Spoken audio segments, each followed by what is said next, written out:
जनसुराज एक और जो बड़ा अभियान चला रहा है जिसका नाम है बदलाव का हस्ताक्षर,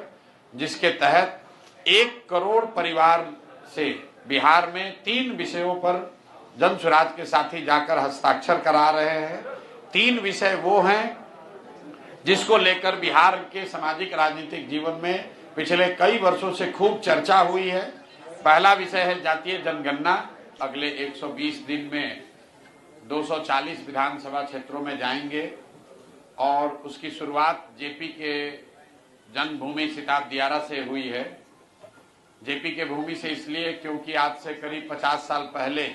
सबसे पहले बदलाव, व्यवस्था परिवर्तन, संपूर्ण क्रांति जैसे जो शब्द हैं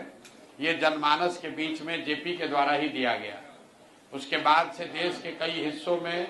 सत्ता बदली, कई जगहों पर व्यवस्था भी बदली, लेकिन बिहार जहां से इस क्रांति की, इस आंदोलन की, इस नारे की, सोच की शुरुआत हुई, वो जहां था वहीं रह गया। 1970 के दशक में भी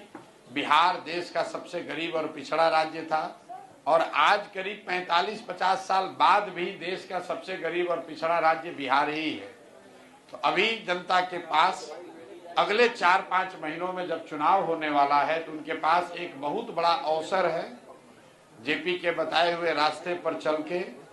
संपूर्ण क्रांति का, व्यवस्था परिवर्तन का, जिसमें एक बार लोग जनसुराज के जो बताए हुए रास्ते हैं, जो जेपी का रास्ता है कि लोग जाति पाति भूलकर, हिंदू मुसलमान को छोड़कर, मंदिर मस्जिद की लड़ाई से ऊपर उठकर 5 किलो अनाज के लिए नहीं, नाली गली के लिए नहीं,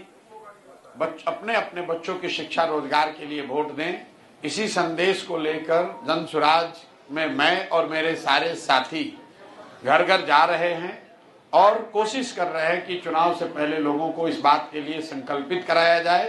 कि यहाँ पर के जो भ्रष्ट नेता हैं, जिन्होंने जाति और धर्म के नाम पर बिहार को लूटा है, उनको अलग हटाकर एक नए सशक्त विकल्प के तौर पर जनसुराज के साथियों को वो चुने। अगर वो ठीक लगता है तो उन्हें ये मौका दे। बिहार